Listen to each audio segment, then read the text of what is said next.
Good afternoon, Good Shepherd.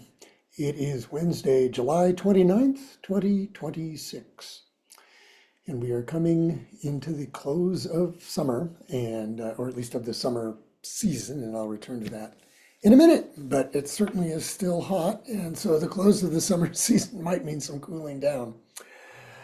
This coming Sunday, the 2nd of August, service is as usual. We will have baptisms. Sam Carwin will be our preacher. It will be a great Sunday morning. Service starts at 9:30. Youth and Sunday school begins at 9:20 downstairs. So look forward to seeing you there, and it will be live streamed. I want to start by giving a couple of words of thanks first to the summer choir who came out in numbers and did a fabulous job singing the offertory. Thank you so much, and thank you, Connie, for pulling them all together. And thank you to the Reverend Harold Warren for standing in the pulpit and proclaiming the word, a good word about God's amazing love. And for those of you who were not able to get a copy of his sermon, there will be copies on the table outside the sanctuary if you want to go ahead and pick one up. Also, on tables outside the sanctuary, this is the last Sunday that we'll have the mid-year giving statements on the tables out there. We do ask that you pick them up if you are here or if you can drop by so that we don't have to put them in the mail. Postage is going up, as you probably know, and we do not want to have to spend money on postage when folks can just pick these up. It's important to take a look at them. When I looked at mine, I found some errors. And I was able to work with Amy and easily correct them. It was some coding errors, not anything really that I had done or not done, but sometimes the computer makes, it burps and does some strange things. So you might want to take a look at yours. Excuse me. Also, this coming Sunday, we will start with our Faith in Action team ingathering of food and supplies that we will take down to Walnut Hills Elementary School, our partner school there, and they help distribute those to families who are experiencing homelessness, who are hungry and need some extra food. So we will be doing that ingathering this week and next week. So I encourage you to take a look in the e-news and in the bulletin to find out exactly what kinds of things are needed. I think the most complete news, or the complete list, is in the e-news. On August 9th, so in 2 Sundays, we will be doing the blessing of the backpacks. The backpacks that our kids are taking to school this year, backpacks that we're taking down to Walnut Hills. And then if you've got some old backpacks that you'd like to retire, but still have a useful life ahead of them, if you want to bring those by, we will bless those and send them off to St. Clair's. So the Great Backpack Sunday. And we'll also recognize students who are moving up or have moved out of school.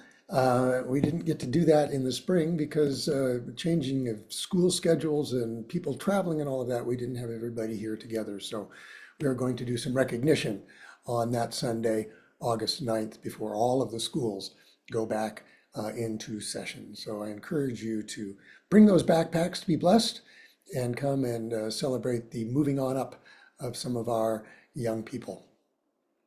And then, as I've said a couple times now, we will be doing altars in the world again. This is where we go to a natural area, go for a hike or a walk, however you want to term it. This one will not be strenuous. It will be at Cherry Creek State Park, and so it will be flat. And we will meet at 10 o'clock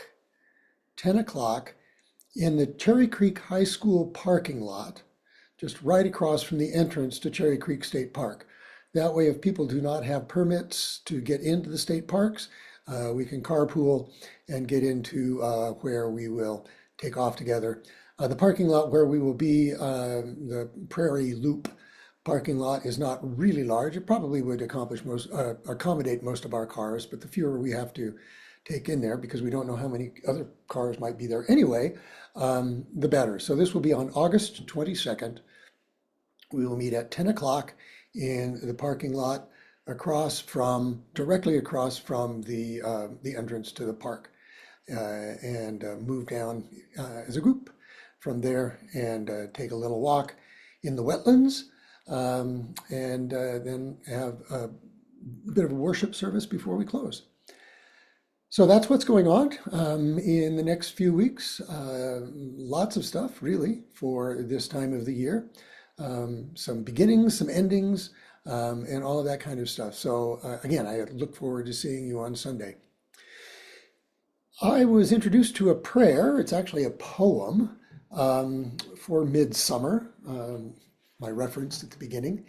And, a lot of times in summer, we take a little bit of a rest and then we fret about all the stuff that we didn't do and all of the stuff that's coming up ahead of us. And I was really taken by this poem by poet David Whyte, Whyte, and it is entitled Midsummer Prayer. In midsummer, under the luminous sky of everlasting light, the laced structures of thought fall away like the filigrees of the white, diaphanous dandelion turned pure white and ghostly, hovering at the edge of its own insubstantial discovery in flight. All do the same. Watch the shimmering dispersal of tented seeds lodge in the tangled landscape without the least discrimination. So let mine own hopes escape the burning wreck of ambition, parachute through the hushed air. Let them spread elsewhere into the tangled part of life that refuses to be set straight. Herod searched for days, looking for the children. The mind's hunger for fame will hunt down all innocence.